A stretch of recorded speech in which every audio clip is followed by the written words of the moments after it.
The Irish are said to be good at parties. Noisy revels, with drinking, singing and dancing late into the night. But Mary, 17, and living on a lonely farm, has no experience of them. And as she cycles down the mountain road to her first party in the town, she is full of hopes and dreams and expectations.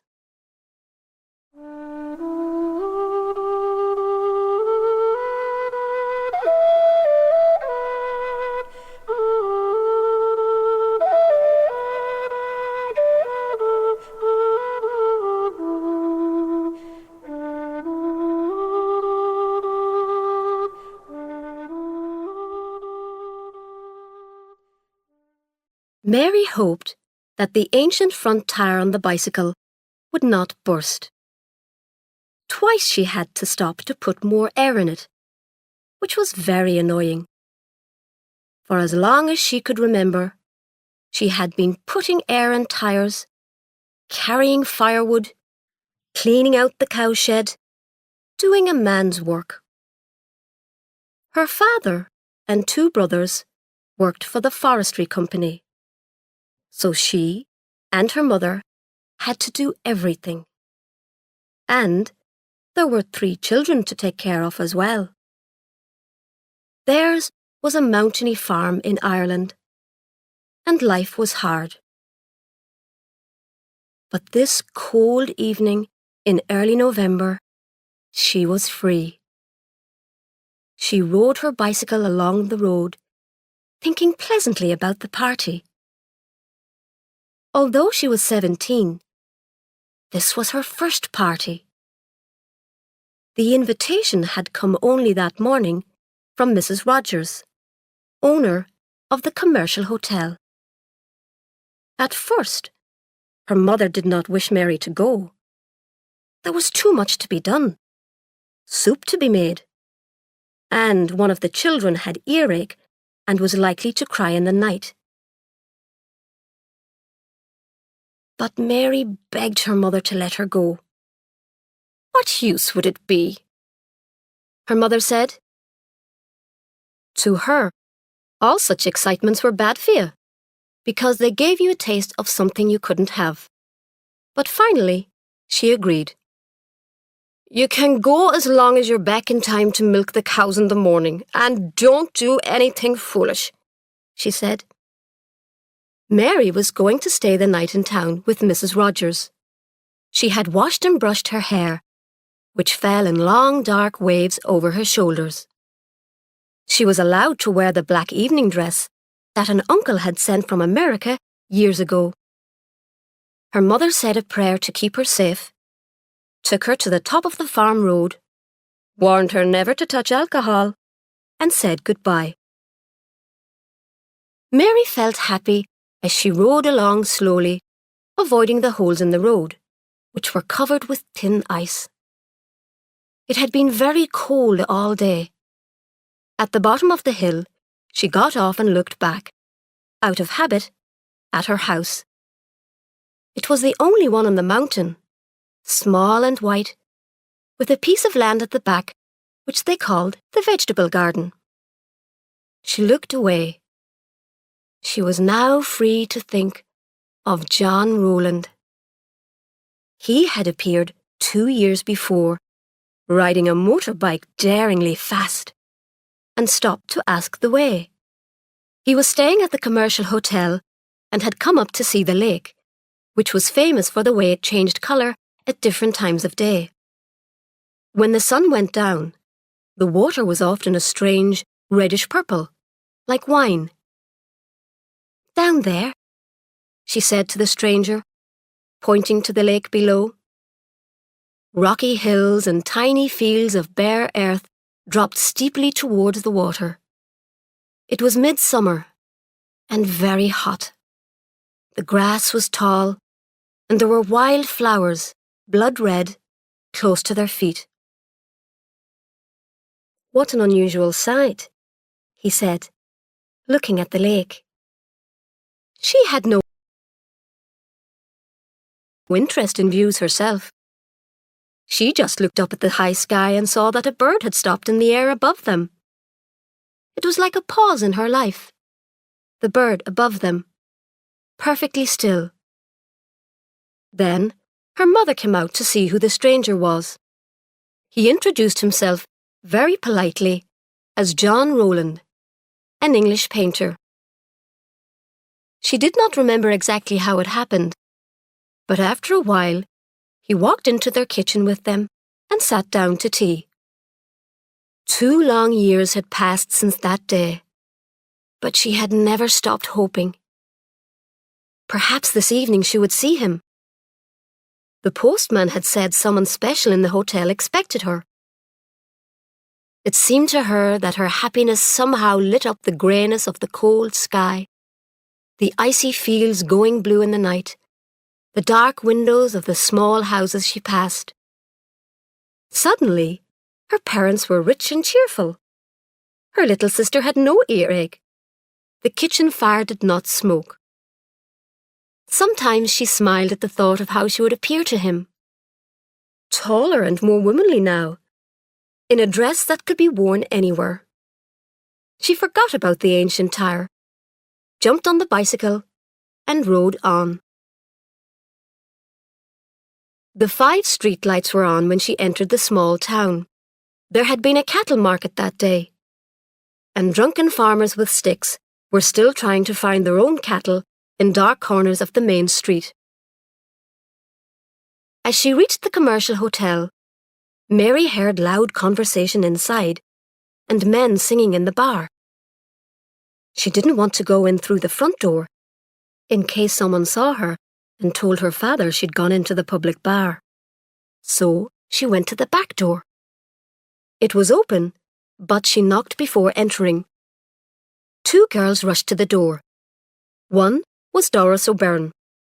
She was famous for being the only Doris in the whole town, and for the fact that one of her eyes was blue and the other dark brown. God, I thought it was someone important, she said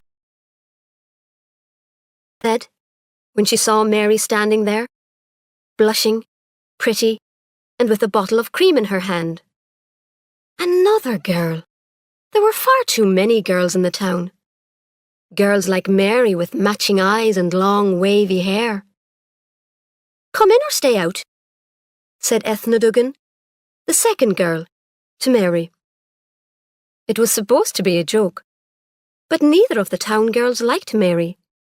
They hated shy, mountainy people. Mary came in carrying the cream, which her mother had sent to Mrs. Rogers as a present. She put it on the table and took off her coat. The girls whispered to each other and giggled when they saw her dress. The kitchen smelt of cattle and fried food.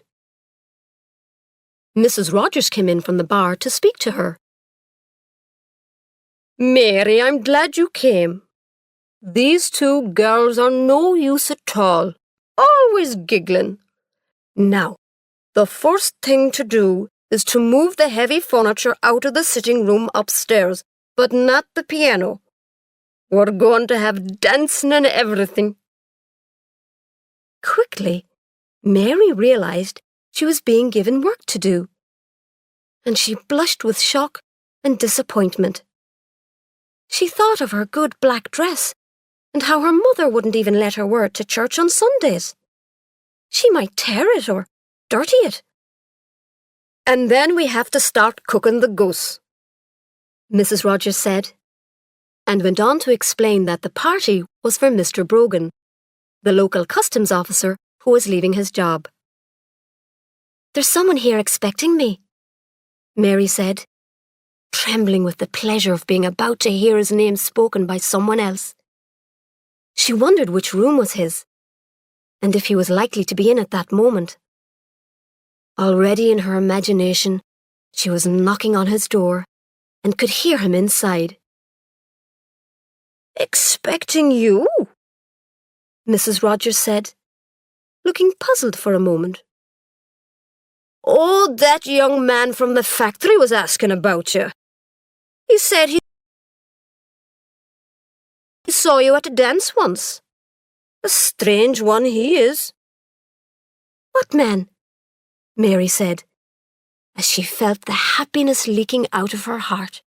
But Mrs. Rogers heard the men in the bar shouting for her to refill their empty glasses, and she hurried out without replying. Upstairs, Doris and Edna helped Mary move the heavy furniture out of the sitting room. The two town girls shared jokes with each other, giggled at Mary behind her back, and ordered her around like a servant. She dusted the piano and cleaned the floor. She'd come for a party. She wished she were at home. At least with cattle and chickens, it was clean dirt. Then, Edna and Doris told Mary to get the glasses ready, and they went away to drink a secret bottle of beer in the bathroom. "She's crying like a baby in there," Edna told Doris, giggling. "God, she looks an idiot in that dress," Doris said. "It's her mother's," Edna said. "What's she crying about?" wondered Doris. "She thought some boy would be here. Do you remember that boy who stayed here the summer before last with a motorbike?" "The boy with the big nose," said Doris. "God, she'd frighten him in that dress. Her hair isn't natural either." "I hate that kind of long black hair," Edna said, drinking the last of the beer. They hid the bottle under the bath. In the room with the piano, Mary got the glasses ready. Tears ran down her face, though she did not put on the light. She saw what the party would be like. They would eat the goose, the men would get drunk, and the girls would giggle. They would dance and sing and tell ghost stories. And in the morning, she would have to get up early and be home in time for milking. She looked out of the small window at the dirty street, remembering how once she had danced with John on the farm road to no music at all, just their hearts beating and the sound of happiness. On that first day at tea, her father had suggested that John should stay with them, and he stayed for 4 days, helping with the farm work and the farm machinery. Mary made his bed in the morning and carried up a bowl of rainwater every evening so that he could wash. She washed his shirt, and that day his bare back burnt in the sun. She put milk on it. It was his last day with them. After supper, he gave each of the older children a ride on the motorbike. She would never forget that ride. She felt warm from head to foot in wonder and delight. The sun went down, and wild flowers shone yellow in the grass. They did not talk as they rode. She had her arms around his stomach, with the delicate and desperate hold of a girl in love. However far they went, they always seemed to be riding into a golden mist. The lake was at its most beautiful. They stopped at the bridge and sat on a low stone wall. She took an insect off his neck and touched the skin where there was a tiny drop of blood. It was then that they danced, to the sound of singing birds and running water. The air was sweet with the smell of the grass in the fields, lying green and ungathered. They danced. "Sweet Mary," he said, looking seriously into her brown eyes. "I cannot love you because I already have a wife and children to love. Anyway, you are too young and too innocent." Next day, as he was leaving, he asked if he could send her something in the post. It came 11 days later, a black and white drawing of her, very like her, except that the girl in the drawing was uglier. "That's no good for anything," said her mother, who had been expecting a gold bracelet or necklace. They hung it on the kitchen wall for a while, and then one day it fell down. Someone, probably her mother, used it with a brush for collecting dirt. from the floor. Mary had wanted to keep it, to put it safely away in a drawer, but she was ashamed to. Her family were hard people, and it was only when someone died that they ever cried or showed much feeling. "Sweet Mary," he had said.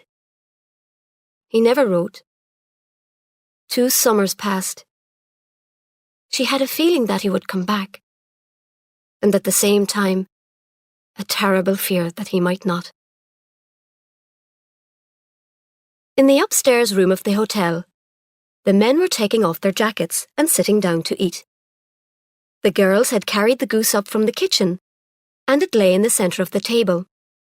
Mrs. Rogers had closed the public bar, and now she was cutting meat off the goose and putting it onto plates.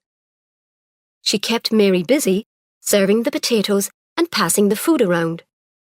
Mr. Brogan, as chief guest, was served first, with the best cuts of goose. Mary was surprised that people in towns seemed so coarse. When one of the men, Hickey, tried to take her hand, she did not smile at all. She wished she were at home. She knew what her family were doing there. The boys learning their lessons, her mother baking bread, her father rolling cigarettes and talking to himself. In another hour, they'd say their prayers and go up to bed. The routine of their lives never changed. The fresh bread was always cool by morning. O'Toole, the young man who worked at the factory, had bright green eyes and hair so blonde it was almost white. "No one's offered me any food yet," he said. "A nice way to behave." "Oh, God, Mary, haven't you given Mr. O'Toole anything to eat yet?" Mrs. Rogers said, and she gave Mary a push to hurry her up. Mary gave him a large plateful, and he thanked her, saying they'd dance later. To him, she was far prettier than those good-for-nothing town girls. She was tall and thin, like himself. And he liked a simple-minded girl with long hair. Maybe later on, he'd persuade her to go into another room, and they'd have sex. She had lovely eyes when you looked into them, brown and deep. The 5th woman at the party was Crystal, the local hairdresser, who had bright red hair and who did not like the undercooked goose. She and Mrs. Rogers were talking together when Brogan unexpectedly began to sing. "Let the man sing, can't you?" O'Toole said to Doris and Edna, who were giggling over a private joke. Mary felt cold in her thin dress. There hadn't been a fire in that room for years, and the air had not warmed up yet. "Would any of the ladies care to sing?" asked O'Toole when Brogan finished. "I'm sure you can sing," he said to Mary. "Where she comes from, they can only just talk," Doris said. Mary blushed. She said nothing, but she felt angry. Her family ate with a knife and fork, she thought proudly, and had a cloth on the kitchen table, not a plastic one like this, and kept a tin of coffee in the cupboard in case strangers came to the door. "Christ, boys, we forgot the soup," Mrs. Rogers said suddenly, and hurried out with Doris to fetch it from the kitchen. After the soup, O'Toole poured out 4 glasses of whiskey, making sure that the level in each glass was the same. There were bottles of beer as well. The ladies had gin and orange. "Orange for me," said Mary. But when her back was turned, O'Toole put gin in her orange. They all raised their glasses and drank to Brogan's future. Long John Salmon, the 4th man at the party, asked Brogan about his plans, and Brogan began to talk about the things he wanted to do to his house and garden. "Come on, someone tell us a joke," said Hickey after a while. He was bored with gardening talk. "I'll tell you a joke," said Long John Salmon. "Is it a funny joke?" Brogan asked. "It's about my brother Patrick," Long John Salmon said. "Not that old thing again," said Hickey and O'Toole. O'Toole together. "Oh, let him tell it," said Mrs. Rogers, who had never heard it. Long John Salmon told a story about his brother, who died, but came back a month later as a ghost, walking through walls and around the yard. "Ah, God, let's have a bit of music," said Hickey, who had heard that story 9 or 10 times. It had neither a beginning, a middle, nor an end. They put a record on, and O'Toole asked Mary to dance. Brogan and Mrs. Rogers were dancing too, and Crystal said that she'd dance if anyone asked her.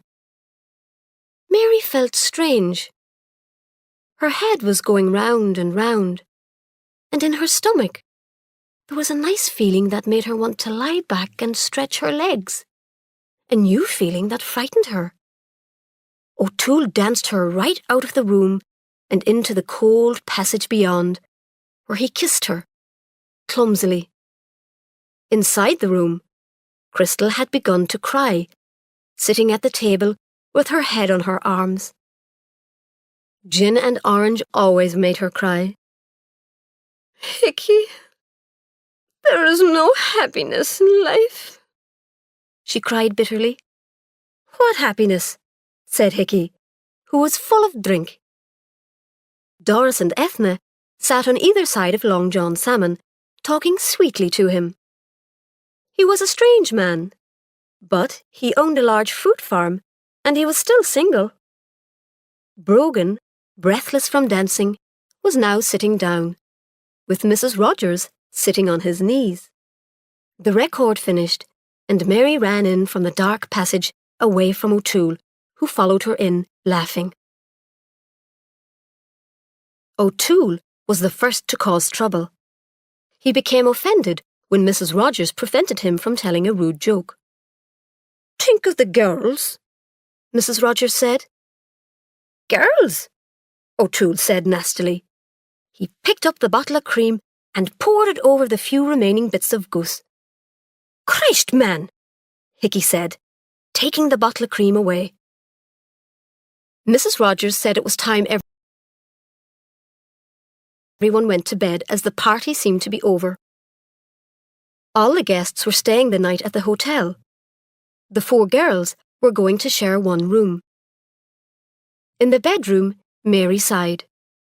Before they could go to bed, they had to move the heavy furniture back to the sitting room. She could hear O'Toole shouting and singing in another room. There had been gin in her orange. She knew now, because she could smell it on her breath. She had broken her promise to her mother. It would bring her bad luck.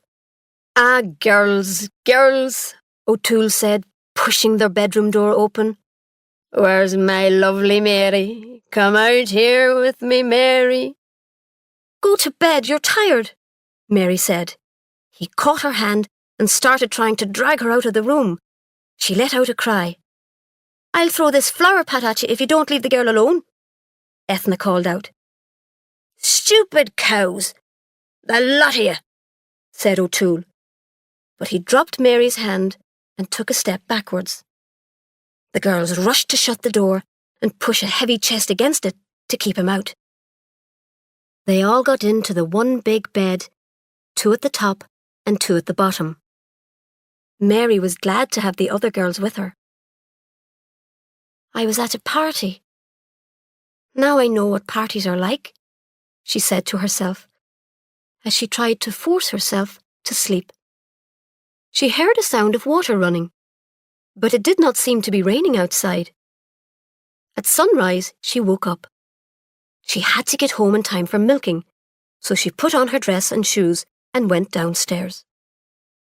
There was a strong smell of beer. Someone, probably O'Toole, had turned on the taps in the bar, and beer had flowed out of the bar and into the kitchen.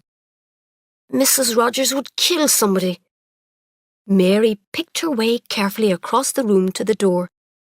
She left without even making a cup of tea. She found her bicycle, but the front tire was flat, so she walked rapidly, pushing the bicycle. The frost lay on the sleeping windows and roofs. It had magically made the dirty streets look white and clean.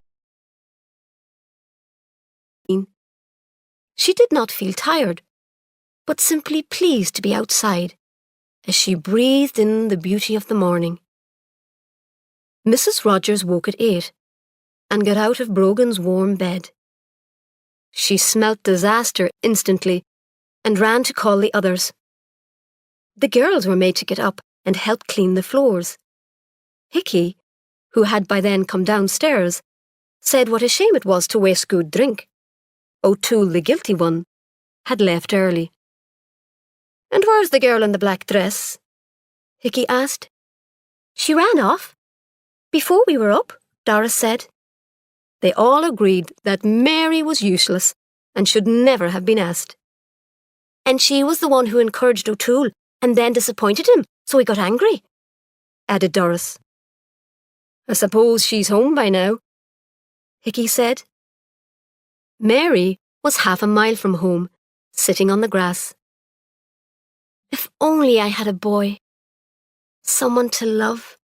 Something to hold on to," she thought, as she broke some ice with her shoe and watched the crazy pattern it made. The poor birds could get no food as the ground was frozen hard. There was frost all over Ireland, frost on the stony fields and on all the ugliness of the world. Walking again, she wondered if and what she would tell her mother and her brothers, and if all parties were as bad. She was at the top of the hill now, and could see her own house, like a little white box at the end of the world, waiting to receive her.